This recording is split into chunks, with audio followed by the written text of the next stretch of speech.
امام حسن کے پاس ایک بندہ ہے, بڑی مزیدار بات داتا علی اجویری نے لکھی, مجھے پڑھ کے بڑا ہی مزہ آیا اور سمجھ بھی آئی کہ اہل بیت نبوت کی اصل مخالفت کون کرتا ہے. ایک شخص آیا تو اس نے آ کے نا معاذ اللہ حضرت مولا علی شیر خدا کو, معاذ اللہ ثم معاذ اللہ, امام حسن کے والد کو برا بلا کہا. پھر امام حسن کو کہا, وہ برا بلا کہتا جا رہا ہے, امام حسن مسکراتے جا رہے ہیں, ہنستے جا رہے ہیں. انجوائے کرنے کا آپ کا موڈ بن جائے تو سب کچھ انجوائے ہو سکتا ہے, لیکن اگر آپ نے مرچیں دانتوں کے نیچے رکھ کے اچھی طرح چبا لی ہوں اور کانوں سے بھی دھواں نکل رہا ہو تو پھر تو بھائی کوئی چیز بھی انجوائے نہیں ہوتی. پھر تو قصور یہ ہے کہ مرچیں نہیں چبانی تھی, آپ نے اپنا مزاج خود بڑا کڑوا کر لیا ہے, وہ کیسے کام چلے گا. وہ آیا تو اس نے آ کے نا امام حسن کو, آپ کے والد کو معاذ اللہ ثم معاذ اللہ نقل کفر نہ باشد برا بلا کہا. وہ کہتا جا رہا ہے, امام صاحب ہنستے جا رہے ہیں. جب وہ تھک گیا تو امام حسن فرمانے لگے, روٹی کھانی ہے, بھوک تو نہیں لگی ہوئی. کہنے لگا بڑی لگی ہوئی ہے. فرمانے لگے اس کو روٹی کھلاؤ. اس کو روٹی کھلائی. فرمایا تیرا حال؟ کہنے لگا بڑا غریب ہوں. ایک پیالے میں چاندی بھر کے امام حسن نے اسے دی, اور جب اس کو دے دی نا تو غور سے چہرہ دیکھنے لگا. کہنے لگا آپ کا حلم دیکھ کے, سخاوت دیکھ کے مجھے یقین آ گیا ہے کہ آپ واقعی خون رسول ہیں. امام صاحب فرمانے لگے یہ بیچارہ اصل میں تنگ ہے اپنی زندگی سے, اصل اس کا حال کوئی نہیں, تو میرے ساتھ یہ حرکتیں کر رہا ہے. تو یہ آپ سمجھیں اس بات کو, کچھ لوگ بیچارے ویسے ہی تنگ ہوتے ہیں, پریشان ہوتے ہیں, ویسے ہی بلا وجہ معاملہ ہی کوئی نہیں. امام حسن رضی اللہ تعالیٰ عنہ نے ہمیں سبق دیا ہے. وہ علامہ اقبال کہتے ہیں کہ ایک مولانا نا میرے سامنے نا ایک بھوکے آدمی کو سامنے بٹھا کے تو حدیث پاک کا درس دے رہے تھے. بندے کو بھوک بڑی لگی ہوئی تھی, وہ درس دیتا جا رہا ہے. تو اقبال کہتے ہیں میں نے اسے کہا کہ فاقہ کش کو درس شریعت سے کیا غرض, اس کے شکم کی آگ کو تو روٹی چاہیے. میں اسے روٹی کھلا, اسے تیری کوئی سمجھ نہیں آ رہی, تو بھوک لگی ہوئی ہے, پہلے کھانا کھلا لے, پھر ذرا اس کے ہوش ٹھکانے آئیں گے, پھر اسے دین کی بات بتانا. ہم لوگوں کا ذہن نہیں سمجھتے کہ بندہ کس قسم کا ہے. سارے صحابہ حیا والے تھے, سارے ہی اکرام والے تھے, پر حضور سید عالم صلی اللہ علیہ وسلم کی پیاری زوجہ حضرت عائشہ صدیقہ رضی اللہ تعالیٰ عنہ فرماتی ہیں کہ میں حضور کے گھر میں پردے کے پیچھے دیکھ رہی تھی, نبی کریم آرام فرمائے, تو حضور کی نا تہمت مبارک پنڈلیوں سے ذرا اونچی ہو گئی. پنڈلیوں سے ٹخنوں تک مرد کا چھپا ہوا ہو تو وہ جائز ہے, اس سے نیچے ننگا نہیں کرنا چاہیے, اوپر اس سے ٹخنوں سے اوپر, نیچے ہو بھی جائے تو خیر ہے. حضور کی پنڈلیاں نا تھوڑی سی چادر ہٹی ہوئی تھی, پنیاں کہتے ہیں ہم پنجابی میں, پنڈلیوں سے ذرا چادر ہٹ گئی. حضور لیٹے رہے, آرام فرما رہے. فرماتی ہیں باہر دستک ہوئی, حضور نے فرمایا کون ہے؟ عرض کی ابو بکر صدیق یا رسول اللہ, اجازت ہو تو حاضر ہو جاؤں؟ حضور نے فرمایا آ جاؤ. کہتے ہیں حضور لیٹے رہے, حضرت ابو بکر آئے, بات چیت ہونے لگی. تھوڑی دیر کے بعد پھر دستک ہوئی, کون ہے دروازے پہ؟ یا رسول اللہ عمر بن خطاب ہوں. فرمایا آ جاؤ. آ گئے, بات چیت ہوتی رہی. تھوڑی دیر کے بعد عثمان غنی آئے, یا رسول اللہ آ جاؤں؟ فرمایا عثمان ذرا ٹھہر. حضرت عثمان ٹھہر گئے. نبی کریم اٹھ کے بیٹھے, چادر مبارک پنڈلیوں کے گرد لپیٹی, اپنے کرتے کو سیدھا فرمایا, کہا عثمان آ جاؤ. عثمان آئے, بات چیت ہوئی, چلے گئے. سیدہ کہتی ہے میں نے پوچھا یا رسول اللہ عثمان تو بڑی ٹھنڈی طبیعت کا بندہ ہے, وہ تو بڑا میٹھا آدمی ہے, حضور کوئی جاہو جلال نہیں, کوئی بات نہیں, کوئی, وہ تو بڑا پیارا ہے.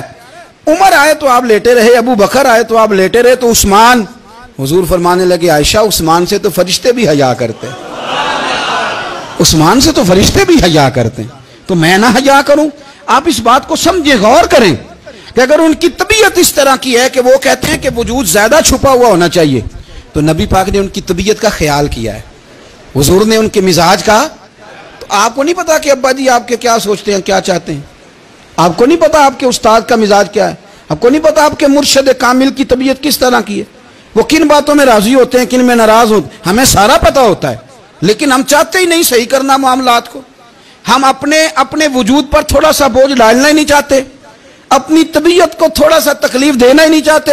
حضرت صدیق اکبر رضی اللہ تعالی, مالدار آدمی, کروڑوں پتی شخص, لیکن انہوں نے نا ایک موقع پہ ٹاٹ کا لباس بھی پہن لیا. تو کسی نے ان سے کہا ابو بکر یہ کیا؟ فرمانے لگے نبی کریم کو میرے آقا کو غریبی پسند ہے تو ابو بکر غریب بن گیا ہے. ختم ہو گئی. جے سونا ہی میرے دکھ وچ راضی تے میں سکھ نو چلے ڈاواں. ٹھیک ہو گئی بات. وہ جس حال میں رکھے اس حال میں راضی رہنا ہے. یہ جو مزاج ہے نا ہمارا کہ میں ڈھلنا نہیں چاہتا, میں بدلنا نہیں چاہتا, ہم تو غلام ہیں پھر بھی نہیں بدلتے. تھوڑا سا خیال کریں. میں کہا کرتا ہوں کہ اماں کو زیادہ نہیں ضرورت پیسوں کی. ہاں ماں تو ماں ہوتی ہے, وہ کو ریٹ لگا کے تیرے سے پیسے مانگے گی. اماں کو تو بس اتنی ضرورت ہے کہ ماں جو کہہ دے جی کر دو. ماں کو تو اتنی ضرورت ہے کہ 2 منٹ رات کو بیٹھ جاؤ پیروں میں, اماں لا تیرے پیر دبا دوں, اتنا ہی کافی ہے. وہ کہے گی او ہو میرا پتر بڑا چنگا. اللہ وہی انج دی اولاد سارے نو دے وے. او بھائی ایسے کر دے. وہ تو سویرے پورے محلے کو ابا جی کو کوئی نہیں ضرورت تیرے پیسوں کی. ہاں نا, ان کو تو ضرورت ہے. تو کبھی کبھی تو ان کو موٹر سائیکل پہ بٹھائے اور کہ ابا جی منڈی جانا تھا, میرا دل تھا کٹھے چلیں گے, آئیں ذرا پیار سے چلتے ہیں. کبھی ان سے پیار کرے, کبھی کہے ذرا کندھے نہ دباؤں. او یارو اس کی ضرورت ہے. نہیں ضرورت مرشد کامل کو کسی کے پیسوں کی. نہ, اللہ جانتا ہے جو کامل آدمی ہوتا ہے اسے ضرورت ہی نہیں ہوتی.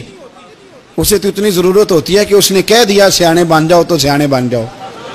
اس نے کہہ دیا نیک ہو جاؤ تو نیک. اس نے کہا ہے کہ آج آ جانا تو پھر, اور نہ یار کہاں ضرورت ہے تیری. میں اتنا ہی بڑا. ہم لوگ دوسروں کے بارے میں سوچتے ہی نہیں. بس میں مجھے سکون دو, میرے مطابق ڈھل جاؤ, میری بات کرو. اور نہ یارو, میرے رسول کریم, میرے نبی رحمت سرور دو عالم صلی اللہ علیہ وسلم دوسروں کا خیال کرتے, ان کے مزاجوں کا خیال کرتے, ان کی طبیعت کا خیال کرتے, ان کے معاملات کو دیکھتے. میرے رسول پاک علیہ السلام تو دیکھتے کون شخص کس طرح کا ہے, کس رویے کا ہے, کس انداز کا ہے, اس کو اس کے مطابق عزت دیتے, وقار دیتے, نواز دیتے, اس شخص کا اس طرح کا اکرام کرتے. میرے نبی کریم صلی اللہ علیہ وسلم فرماتے ہیں میں نے معراج کی رات میں نے جنت میں ایک محل دیکھا. میرا دل کیا میں اندر سے جا کے دیکھوں, پر اس کے دروازے کے قریب گیا تو عمر فاروق کا نام لکھا تھا. فرماتے ہیں میں نے کہا عمر ذرا طبیعت کا سخت ہے. تو اس نے کہنا ہے قانون یہ ہے کہ پہلے اجازت لو پھر کسی کے گھر جاؤ. چلو ہم نہیں جاتے, عمر سے پوچھ کے چلے جائیں گے. گھر جو عمر کا ہے. نہیں آپ کو سمجھ آئی میری بات کی یار, نہیں سمجھے. جن کے قدموں کے صدقے گھر ملا ہے, اگر وہ یہ خیال کرتے ہیں کہ سامنے والے سے پوچھ لینا چاہیے, نہیں آپ نہیں سمجھے. او بھائی جن کے برکت سے وہ مکان ملا ہے, اگر وہ مزاج کا اتنا خیال رکھتے ہیں تو پھر مزاج رسول کا بھی تو خیال ہونا چاہیے نا. پھر مزاج سنو. پھر نبی کریم صلی اللہ علیہ وسلم واپس آئے. حضور نے بتایا وہ عمر تیرا مکان بڑا پسند ہے. یار میں اندر جانے لگا تھا, دروازے پہ حور بھی بیٹھی تھی, جانے لگا تھا اندر, تو وہ نا میں اس لیے نہیں گیا کہ عمر قانون کو بڑا پابند ہے. اس نے کہنا ہے کہ قانون تو اجازت لے کے جاؤ. حضرت عمر رو پڑے, عرض کرنے لگی حضور میں کہاں اور جنت کا مکان کہاں. مختصر سی میری کہانی ہے, یہ جو بھی ہے آپ کی مہربانی ہے. تو حضرت عمر رو پڑے. لیکن میرے رسول کریم صلی اللہ علیہ وسلم اب اتنا حضور خیال کرتے تو جناب عمر پتہ کون تھے.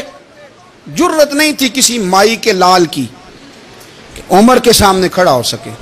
ہاں جس کے سامنے شیطان نہ ٹھہر سکے, نکل جاتا ہے شیطان بھی. لیکن صحابہ کہتے ہیں جب کبھی حضور کے چہرے پہ شکن آتی تو اتنا وجود ہم نے کسی کا کامتے نہیں دیکھا جتنا عمر کانپا کرتے تھے. کبھی تاری ہوتی تھی. وہ دلیر میں کہیں اور ہوں, یہاں تو میں غلام ہوں, یہاں تو میں نوکر ہوں. دعا منگیا کرو سنگیو کتے مرشد نہ روس جاؤ. رو پڑتے. اور طریقہ کیا ہوتا, زمین پہ کونیاں رکھ کے نا, کونیاں گھٹنے. اب میں آپ کو کر کے کیسے دکھاؤں, حدیث صحیح میں موجود. یہ کونیاں زمین پہ رکھ کے نا, جیسے بچے نہیں چلتے, کونیاں دونوں زمین پہ حضرت عمر رکھ دیتے اور یوں کونیاں رکھ کے تو یوں ہاتھ باندھ دیتے حضور کے سامنے, نیچے کونیاں اور ہاتھ باندھتے اور پھر روتے. جب حضور ناراض ہوتے تو کسی اور سے ناراض ہے نبی پاک, عمر سے نہیں, تو یوں دونوں ہاتھ بچھا دیتے, یوں ہاتھ باندھتے اور کہتے رضیت باللہ ربم وبالاسلام دینم ونبینا محمد صلی اللہ علیہ وسلم. یا رسول اللہ میں بڑا راضی ہوں کہ اللہ میرا رب ہے. حضور میں بڑا راضی ہوں, حضور میں بڑا راضی ہوں کہ اسلام میرا دین ہے. و محمد نبیم و رسولہ, اور میں بڑا راضی ہوں کہ اللہ نے محمد کو نبی اور رسول بنایا.